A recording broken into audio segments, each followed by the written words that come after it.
the future would have to deal with the clash of the two, and ultimately black people would not come together just because of the color of their skin. This was 1972. So it is today, some 45 years after Dr. King's speech in Washington, that Senator Barack Obama is the Democratic Party's nominee for President of the United States. And you know what? Black people are voting based upon issues and not merely the color of their skin.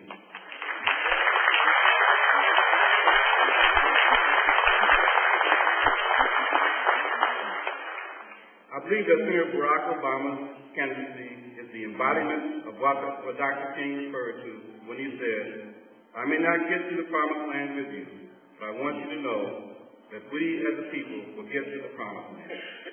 So Texas Southern University and we are all walking a tightrope.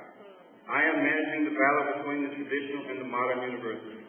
As Doja says, we have a small campus, but we have a president with big plans.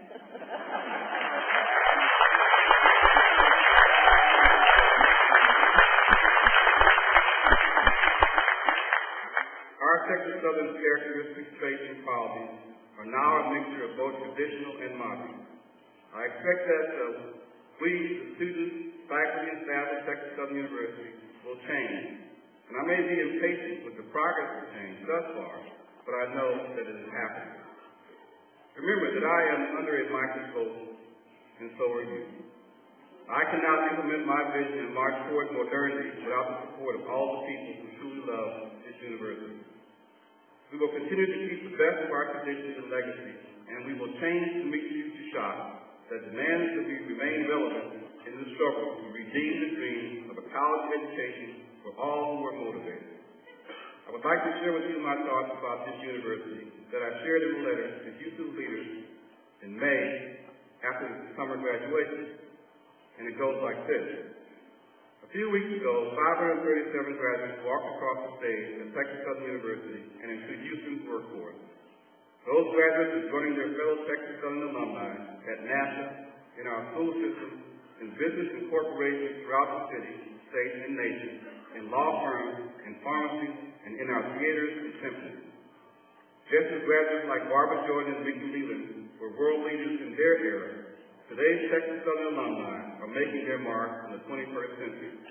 Would you find it surprising to know that 27% of all African American pharmacists in the country are Texas Southern graduates?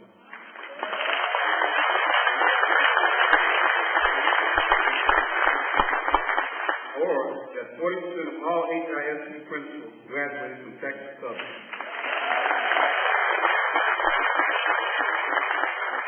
For too long, Texas Southern has failed to shine a light on its many accomplishments and its outstanding faculty and students.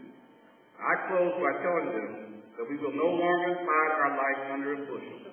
We are ready, willing, and anxious to tell our story, and we will work with all of you here and across the country, everyone who is part of the Texas Southern University family, to make sure our story gets told.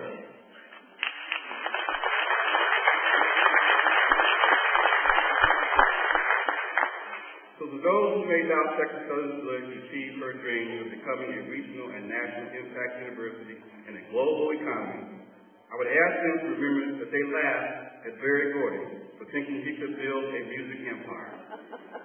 They scoffed at Ida B. Wells' dream of ending racial violence and inequality in this nation.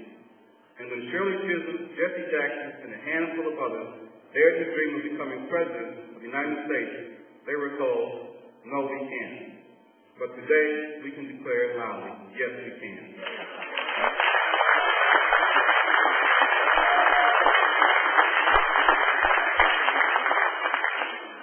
The legendary Congresswoman and Texas Southern alumna, the late Barbara Jordan, stated emphatically at the 1972 Democratic National Convention, and I quote, "We are a people in a quandary about the present.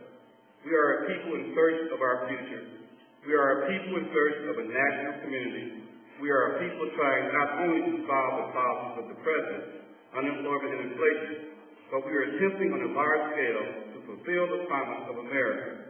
We are attempting to fulfill our national purpose to create and sustain a society in which all of us are equal," unquote. Though spoken 32 years ago, her words describe well where we are as a nation and where we are as a university in 2008. We are attempting to fulfill a great purpose, and this demands that we dream big, work hard, and position ourselves to compete against the best in the world, no matter the doubts of those who cannot see what we see or hear what we hear.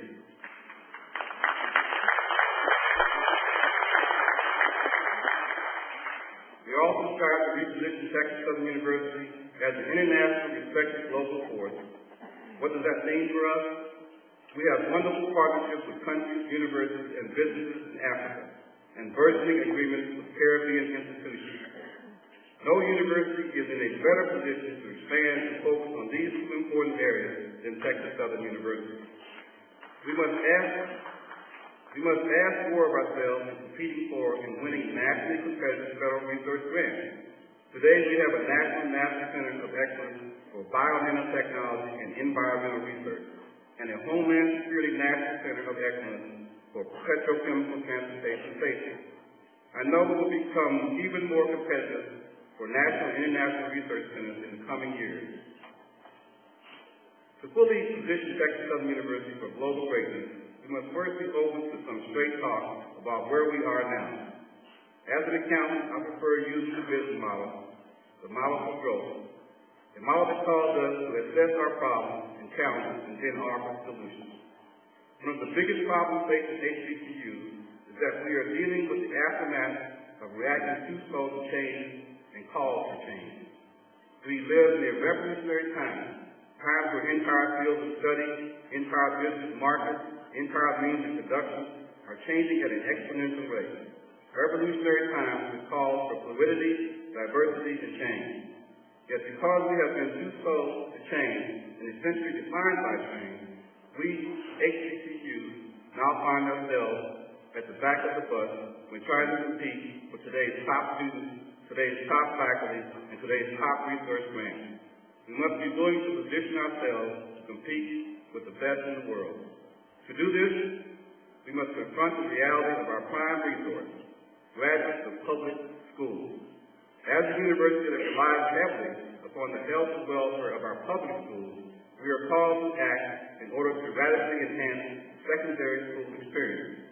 Texas Southern University will step up to the challenge and help change the public education experience of our students. In addition, all of us who care about the well-being of Texas Southern University, students, administrators, parents, and community supporters, must heed the challenge issued by Dr. William Henry Bill Cosby to accept personal responsibility, positioning ourselves, our students, and our institutions to successfully compete with the world's best. Recognition of this challenge was given by former Governor of Virginia, Mark Warner, while speaking at the recent Democratic National Convention, when he stated, "The most important contest of our generation has begun. Not the campaign for the presidency, not the campaign for Congress, but the race for the future." And he was right, which is why positioning Texas Southern University for global competition is not merely a good idea, but an essential fact of life. Warner went on to say that this race is one that pits the future against the past. Here I would modify his statement, because at Texas Southern University, we cannot afford to pit the future against the past. We must use that wise ancient model of Sankofor, looking back in order to move forward, celebrating the past to help position us for an even brighter future. For over 6 decades, Texas Southern University has prided itself on the impact its graduates have had upon every field imaginable, locally, nationally, and internationally. While the university continues to produce impressive scholars, researchers, social service, and entrepreneurs, there is a population of students who the university fails to reach. This fact is evidenced by our retention and graduation rates, which demand a reconfiguration of Texas Southern's educational environment. Only 4 of every 10 freshmen at Texas Southern continue until the sophomore year. An even smaller percentage of the freshman class actually graduate. This alarming statistic is unacceptable.